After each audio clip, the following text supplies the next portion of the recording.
Evangelho de Mateus, no capítulo 7. Mateus, capítulo 7,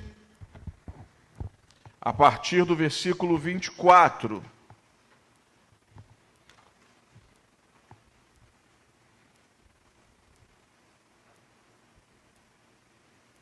O tema que eu proponho nessa manhã para a nossa reflexão é: qual o alicerce da tua vida? Quero que você reflita comigo sobre esse tema a partir da leitura do texto que está em Mateus, capítulo 7, do versículo 24 ao versículo 27. Abra sua Bíblia nessa manhã, acesse o texto bíblico, vamos ler a palavra do Senhor juntos. O texto diz: todo aquele, pois, que ouve estas minhas palavras e as pratica, será comparado a um homem prudente que edificou a sua casa sobre a rocha. E caiu a chuva, transbordaram os rios, sopraram os ventos, e deram com ímpeto contra aquela casa que não caiu, porque fora edificada sobre a rocha. E todo aquele que ouve estas minhas palavras e não as pratica, será comparado a um homem insensato que edificou a sua casa sobre a areia.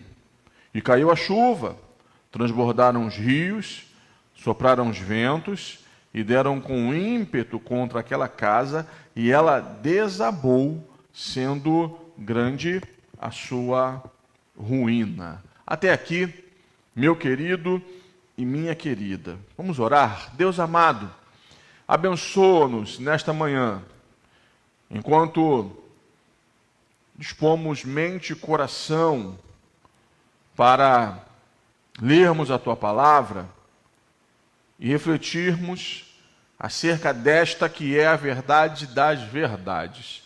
A Tua palavra é o nosso alimento, a Tua palavra nos santifica, a Tua palavra nos fortalece, a Tua palavra nos abençoa. E precisamos, ó Pai, que nesta manhã, enquanto aqui estamos reunidos, presencial e virtualmente, que o Espírito do Senhor tenha possibilidade, tenha poder e autoridade de nos falar e comunicar verdades eternas, para que a nossa vida seja transformada e o nome de Jesus seja glorificado em nossas vidas. Assim oramos no nome dele, o nosso Senhor Jesus. Amém e amém. Nós estamos, irmãos, no final do capítulo 7 do Evangelho de Mateus, dessa narrativa a partir de Mateus e sua comunidade. E nós estamos no final, estamos encerrando aqui com essa leitura, estamos no encerramento de um dos principais sermões pregados por Jesus. Jesus pregou algumas mensagens, Jesus compartilhou alguns sermões, dentre eles este que é um dos mais famosos, mais conhecidos, que nós chamamos de Sermão do Monte, Sermão da Montanha.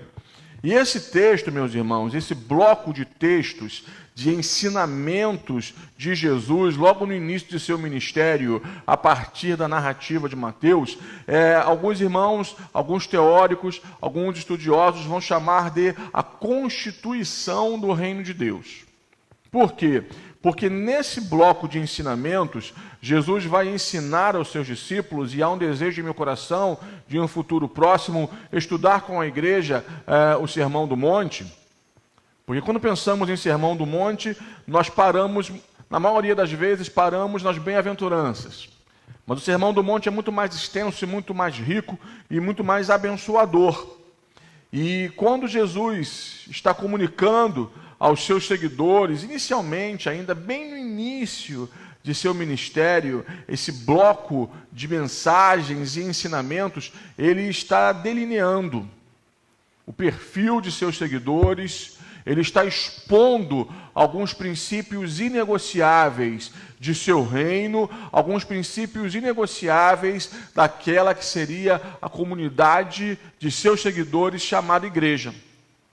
O Sermão do Monte é muito importante, merece ser revisitado constantemente por nós, servos de Deus, seguidores e seguidoras de Jesus, porque existem nele verdades que não podemos esquecer. Mas eu gosto muito, meus irmãos, nesse bloco final do capítulo 7, porque depois do versículo 12, até o versículo 12 do capítulo 7, Jesus está compartilhando ensinamentos práticos. E não por um acaso, mais uma vez, no capítulo 7, dos versículos de 7 a 12, ele vai evocar a importância, a centralidade da oração. Jesus ensina e Jesus desafia os seus discípulos, os seus seguidores à oração. Ok, pois bem, após o verso 12, ele começa um bloco de textos, nesse final do Sermão do Monte, que pressupõe um princípio e uma atitude muito desejável para todos aqueles que se entendem, se enxergam e se colocam como seus seguidores. Por exemplo, do versículo 13 ao versículo 14, ele fala das duas estradas. Ele faz uma analogia ao exercício do discipulado, ao ato de segui-lo, como a escolha por dois caminhos, entre dois caminhos, um caminho mais largo e um caminho mais estreito. Do 15 ao 23, ele traz um texto que é muito incisivo. Ele fala sobre os falsos profetas, sobre aqueles que evocariam para si um status de seguidores de Jesus, de servos de Deus, de personagens atuantes no reino, mas que na eternidade, no grande dia, no dia do julgamento, receberiam da parte dele uma palavra muito séria. Eu não os conheço, eu nunca vos conheci. E a palavra conheci aqui tem a sua raiz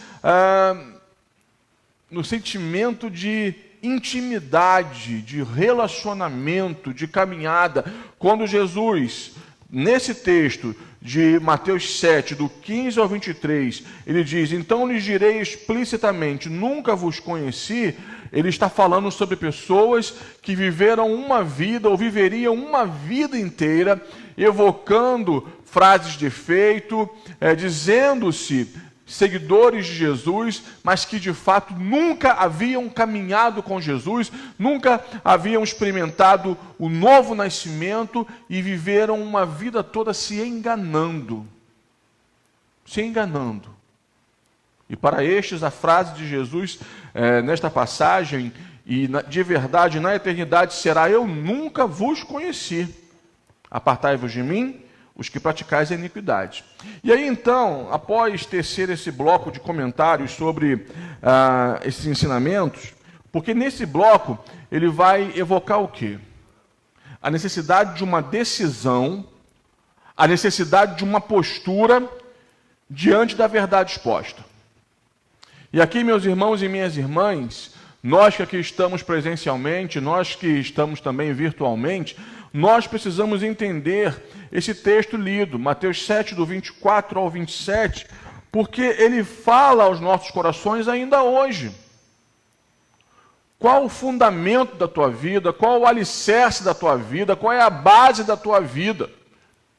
Em qual realidade você tem construído a tua história? Em qual realidade você está fundamentado, fundamentada? Porque nesse bloco final do Sermão do Monte, e quando você estuda um pouco a questão da homilética, você sabe que uma parte muito importante de um sermão é a conclusão. Você precisa expor o texto, introduzir o texto, expor o texto e concluir. Isso é uma questão muito básica, muito rudimentar quando você pensa em homilética. E Jesus, nesse ponto final, está concluindo o seu grande sermão e dizendo aos seus ouvintes originais e dizendo a nós, após mais de 20 séculos, qual a decisão, qual a postura que vocês tomarão diante da verdade que eu lhes expus.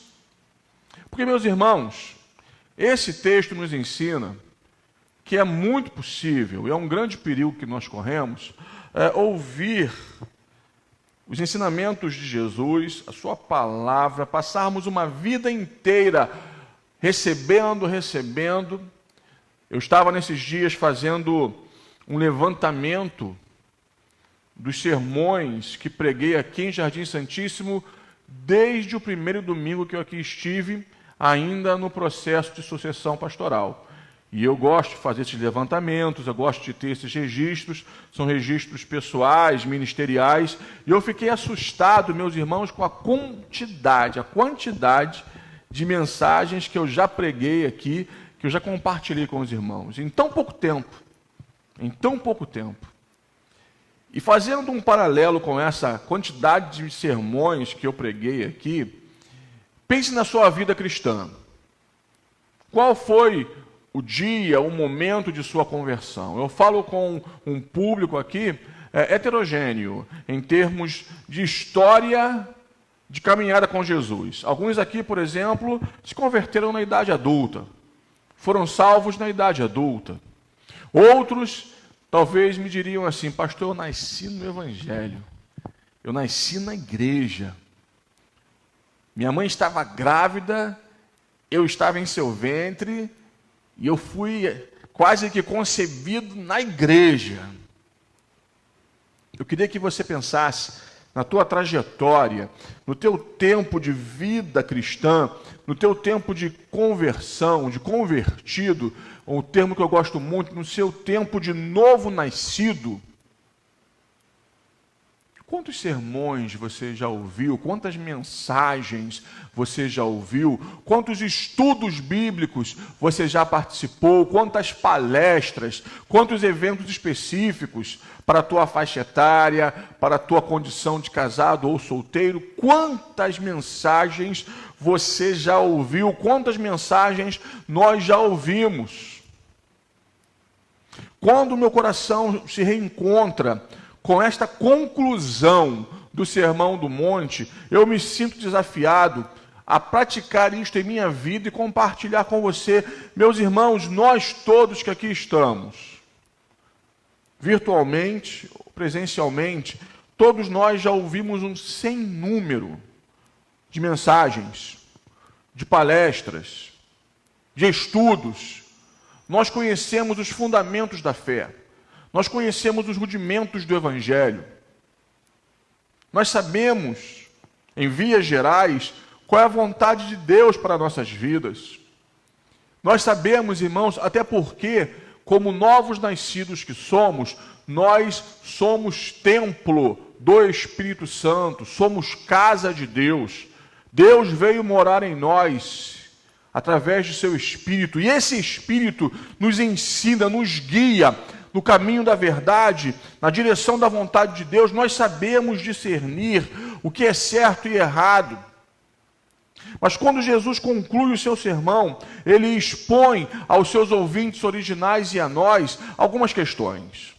E a primeira delas, meus amados e minhas amadas, é que caminhar com Jesus, nesta aventura que se chama a vida, nem sempre é fácil. Viver não é fácil. Existir não é fácil, ser não é fácil. Nós vivemos em uma sociedade neurotizante, nós vivemos em um tempo, meus irmãos, de inúmeros temores. Percebam, nós, Igreja Batista Jardim Santíssimo, e eu comentava isto com os diáconos no grupo que nós temos, diáconos e diretoria, eu falava um pouco da frustração do meu coração, porque eu fui empossado, meus irmãos, dia 18 de dezembro, e a partir do dia 18 estive transitando entre duas igrejas, a nossa e em Penha Circular, encerrando um ciclo, iniciando o outro. Chegou janeiro e alguns irmãos chegaram carinhosamente para mim, aqui em Jardim Santíssimo, disseram: pastor, não se assuste com janeiro. Janeiro, geralmente, o pessoal dá uma sumida, algumas pessoas tiram para descansar, e eu fui graciosamente surpreendido pelo Senhor e pela igreja, com a presença maciça dos irmãos, cultos bem frequentados, coisa linda. Me lembro de um dos cultos aqui, que nós precisamos colocar algumas cadeiras na lateral para continuarmos observando a separação, o espaçamento e darmos lugar a todos. Eu fiquei muito feliz, muito grato, e de repente nós nos confrontamos com um pico, com um surto de Covid no Rio de Janeiro e também em nossa comunidade de fé. E fomos obrigados, impelidos pelo amor, pelo cuidado, pelo zelo, a suspendermos momentaneamente as nossas celebrações. E eu falava com os diáconos da minha frustração, porque, irmãos, uma coisa é transmitir o culto simultaneamente com o momento da celebração. Mas após um ano de pandemia, eu confesso a você que tomei um pouco de trauma de pregar somente para uma câmera, sabe? É complicado. Eu gosto da comunhão, da coinonia, eu gosto da presença das pessoas, eu gosto de ver gente, eu gosto de gente. Mas, meus irmãos, nós tivemos que nos adaptar, reagir, nos adequar. E quando eu leio esse texto, Jesus está falando aos seus ouvintes originais e a nós, igreja pós-moderna, que existem circunstâncias na vida que são inerentes à nossa existência e são inevitáveis.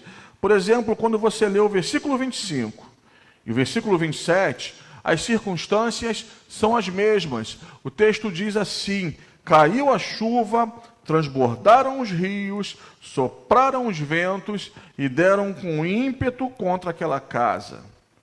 No versículo 25, que não caiu porque fora edificada sobre a rocha. E quando você vê o versículo 27, e ela desabou sendo grande a sua ruína. As circunstâncias, os problemas, os inimigos, as adversidades que se levantam contra nós são profundamente semelhantes. Como disse anteriormente, viver não é fácil e caminhar com Jesus também não é fácil. Não à toa ele falou que é um caminho de escolha pela porta estreita. A porta, meus irmãos, não sofreu alterações. A porta para o reino de Deus ainda é estreita, o caminho ainda é estreito, e graças a Deus por isso. Porque somos nós que temos que nos ajustar à proposta do reino. E não é o reino de Deus que tem que se adequar a nós. Mas, querido, querida, quando eu olho para esse texto, Jesus está preparando o meu coração e o teu coração para que entendamos que as adversidades, as lutas da vida virão ao nosso encontro. Eu não estou aqui trazendo uma mensagem derrotista, negativa, desprovida de fé, mas trago uma palavra que nos conduza ao amadurecimento. Porque se nós nos entendemos como mais que vencedores, se entendemos a palavra do apóstolo Paulo, que é de glória em glória e de fé em fé, nós entendemos também que a nossa vida é um caminho de superação contínua. Te louvarei, não importam as circunstâncias. Te louvarei no dia de profunda alegria, mas te louvarei também nos momentos de tristeza, porque sim, os filhos e filhas de Deus enfrentam momentos de tristeza. Você sabe disso, meu irmão?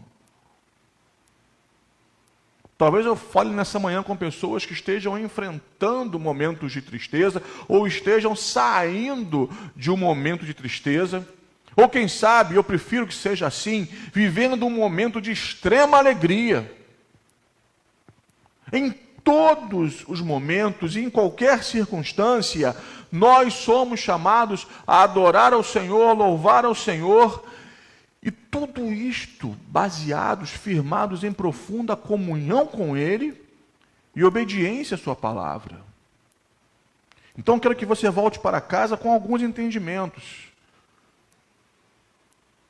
Todos nós somos tocados, confrontados, desafiados por circunstâncias as mais diversas. E tais circunstâncias não devem, não podem impedir a nossa comunhão, a nossa caminhada com Jesus, a nossa obediência à sua palavra, a prática contínua e diária das verdades que recebemos através dos sermões que ouvimos, dos estudos que participamos, dos cultos que participamos, porque, meus irmãos e minhas irmãs, se nós não praticarmos a palavra, qual é a validade, para que serve, qual é a utilidade, qual é a serventia de cada sermão que você ouve?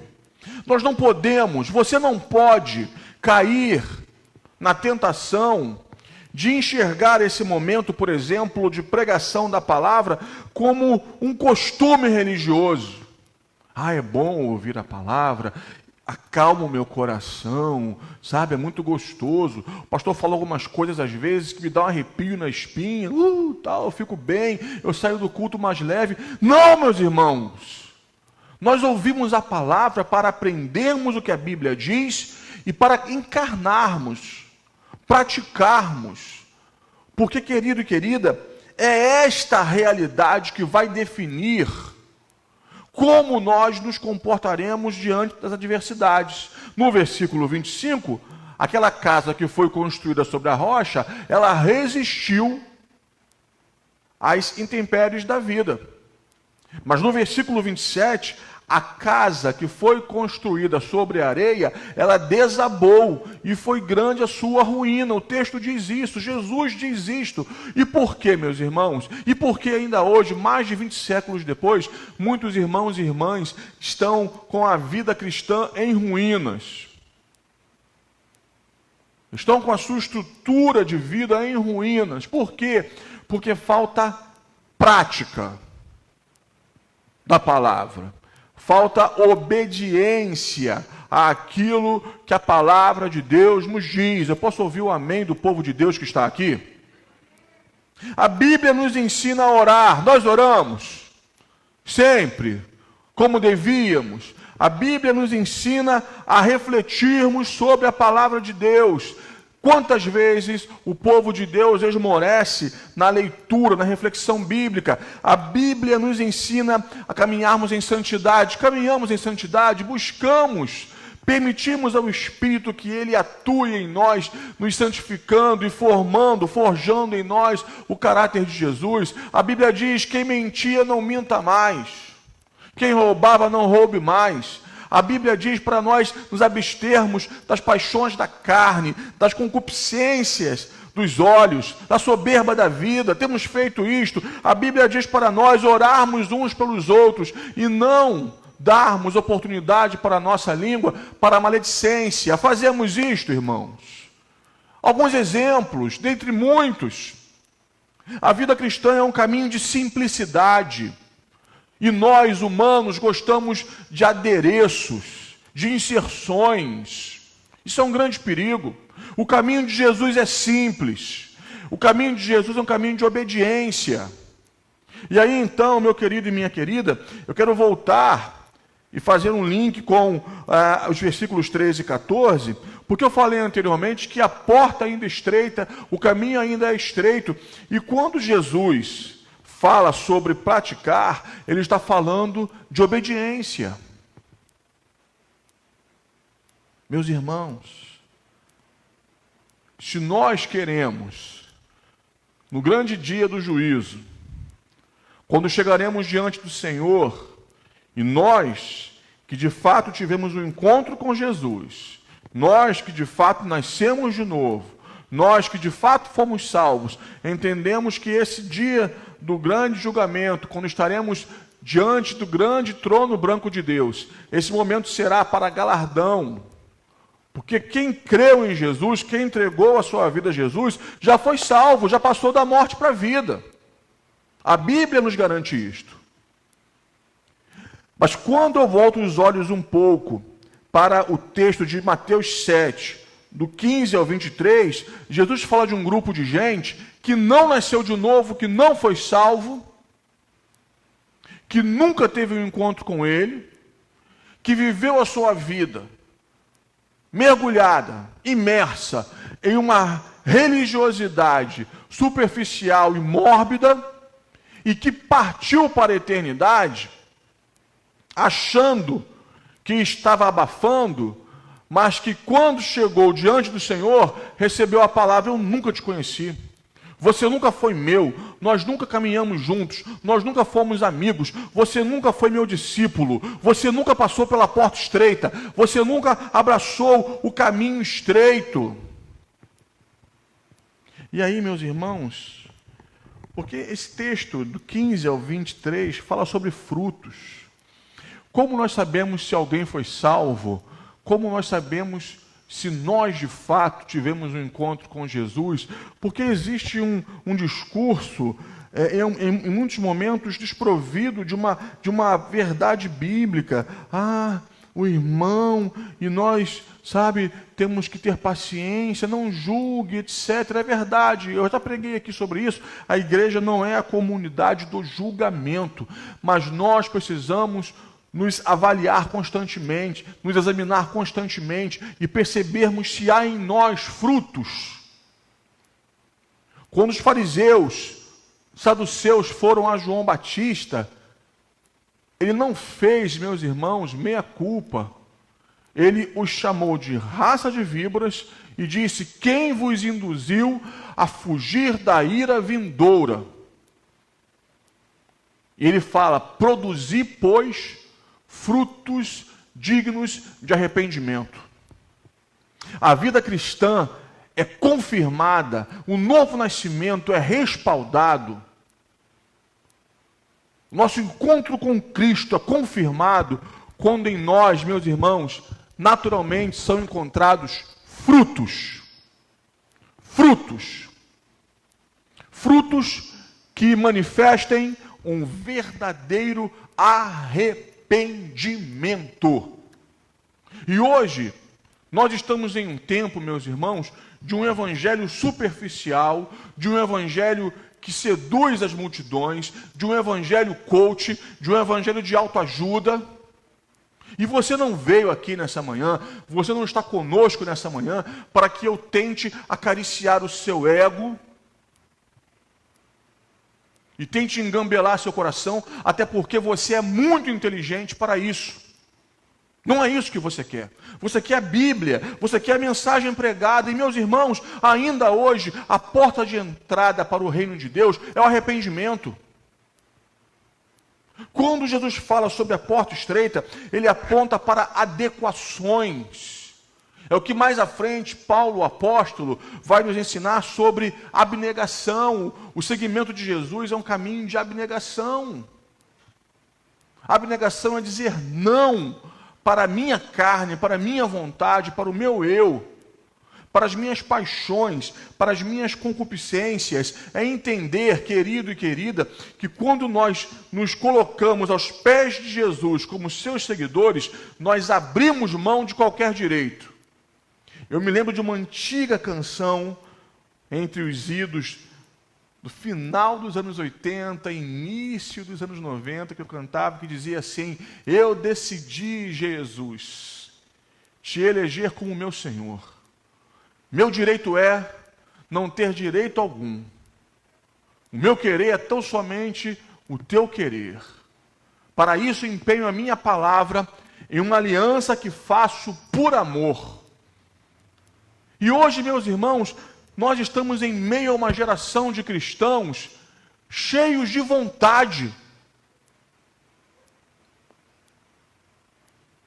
que estão tentando alargar a porta, que estão tentando fazer uma reforma no caminho estreito para que o evangelho se adeque às suas vontades. Meus irmãos, ainda hoje e até Jesus voltar, o certo será certo, o errado será errado, pecado será pecado e vida reta será vida reta. Não adianta. Algumas situações no reino de Deus são inegociáveis. E esse texto nos fala sobre aqueles que ouviram a palavra a vida toda e decidiram praticá-la. E também o texto nos fala de pessoas que ouviram a palavra a vida toda, mas não dispuseram o seu coração à obediência. Então esse texto nos faz olhar para uma foto e tentando encontrar nesta foto situações que nos aproximem do ensinamento jesuano. Eu e você enfrentamos adversidades. Eu e você enfrentamos situações, circunstâncias, as mais diversas.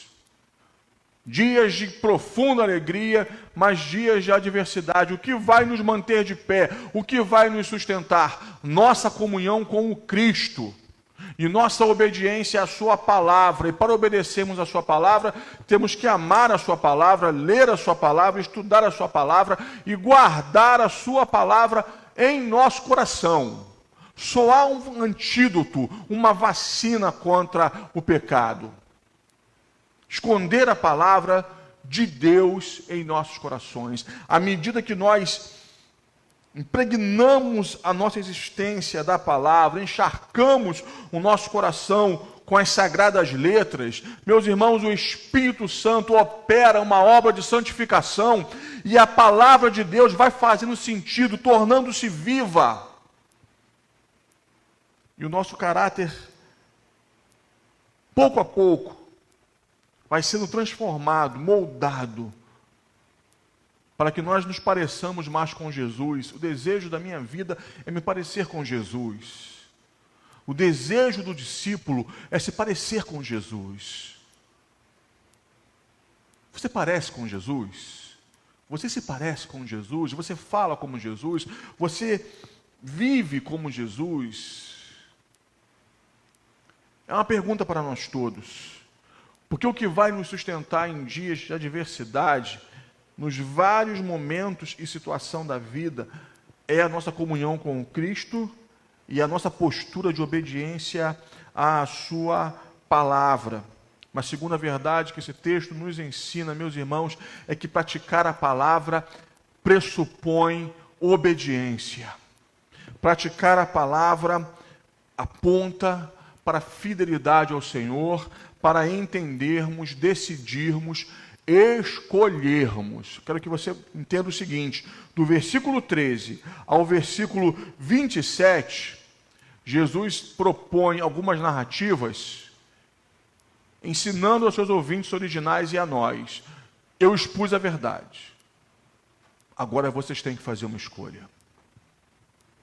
É a porta estreita ou a porta larga? Será uma vida pautada em frutos que refletem arrependimento, ou será uma vida fingida, religiosa, superficial? Pressupõe escolha. Nós precisamos fazer escolhas, tomar decisões mediante a palavra de Deus. Qual o tipo de fundamento será encontrado em nossa existência? Rocha ou areia? Seremos firmados na palavra ou seremos firmados em nossos engodos, em nossos equívocos, em nossas voluções? Porque então, meus irmãos, esse texto nos ensina que se nós formos praticantes da palavra, obedientes ao Senhor, se de fato tivermos nascido de novo, naquele grande dia, quando chegarmos diante dele, nós ouviremos boas palavras, sabe? Ah, meu servo, entra no gozo do teu Senhor, servo bom e fiel, você pode entrar, a casa está preparada para a eternidade. Mas, meus irmãos, aqueles que não nasceram de novo, aqueles que não entraram pela porta estreita, aqueles que não escolheram uma vida de obediência à palavra, aqueles que não querem Jesus nessa vida, não podem ter o disparate de querer Jesus na eternidade. Você entende isso? Tem muita gente que não quer viver com Jesus nessa vida, mas quer o céu. E para nós que nascemos de novo, a eternidade já começou, irmãos. Nós já vivemos aqui e agora as benesses do reino de Deus. O reino de Deus já está entre nós, mas ainda não plenamente. Então, é um paradoxo a pessoa querer viver essa vida, que é breve, momentânea, como se não houvesse amanhã, como se não houvesse a eternidade, como se não houvesse Deus. Mas querer o céu para si na eternidade. Se eu não quero Jesus agora, também não quero na eternidade. Mas eu louvo o Senhor porque eu falo nesta manhã com uma comunidade de filhos e filhas de Deus, de gente que escolheu amar e obedecer a palavra, de gente que escolheu entrar pela porta estreita, gente que não se esforça para fazer adequações do Evangelho à sua vida, mas estão se adequando ao Evangelho. Isso que aponta essa questão de porta estreita, irmãos. Se você olhar, por exemplo, para a nossa porta aqui que está à minha direita, ela está entreaberta. Normalmente ela fica totalmente aberta. Então 2, 3 pessoas passam. Mas naquele momento ali, e se você tiver um físico como o meu, você vai ter que passar de ladinho assim, né? Se ajustar. A porta está estreita ali.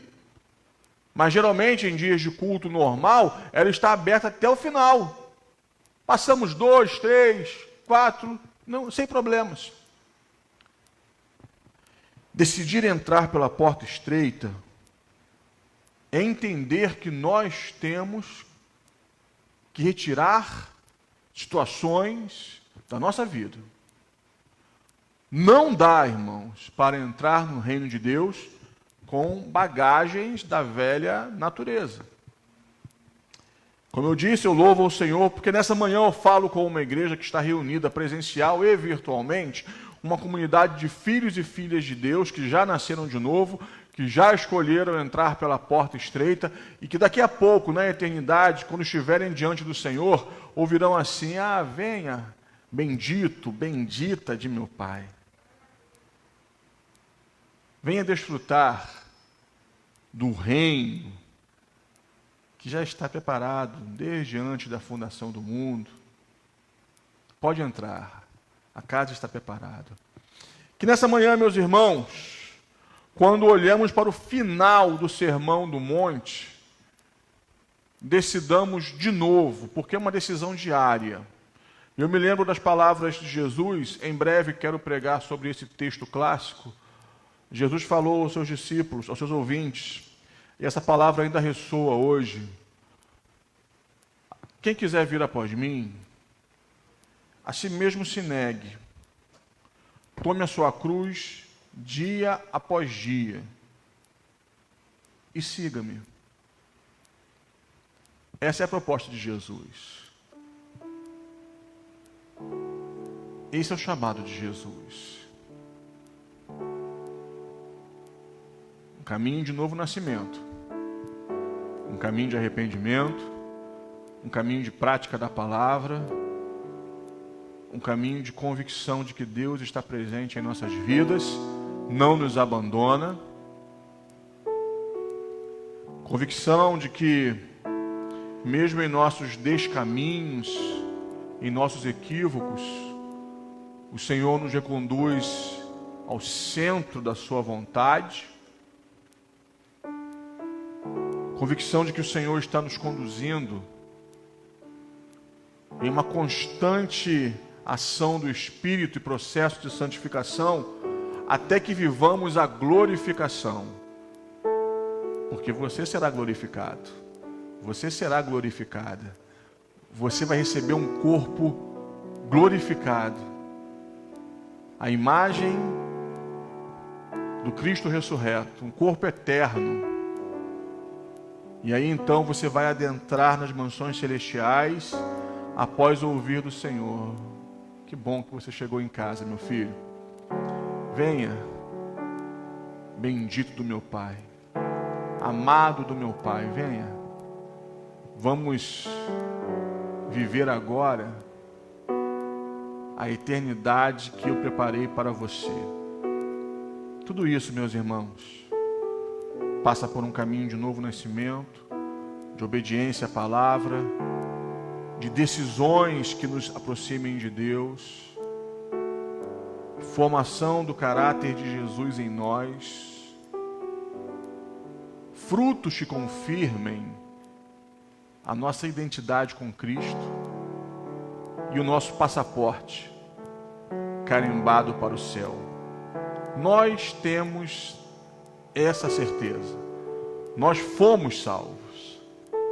Nada pode nos tirar tão grande salvação. Mas enquanto aqui estivermos, que vivamos em obediência à palavra, decididos por glorificar ao Senhor Jesus e obedecê-lo de forma irrestrita. Para tanto, que o Senhor nos abençoe nesse dia e que a sua palavra esteja plantada em nossos corações.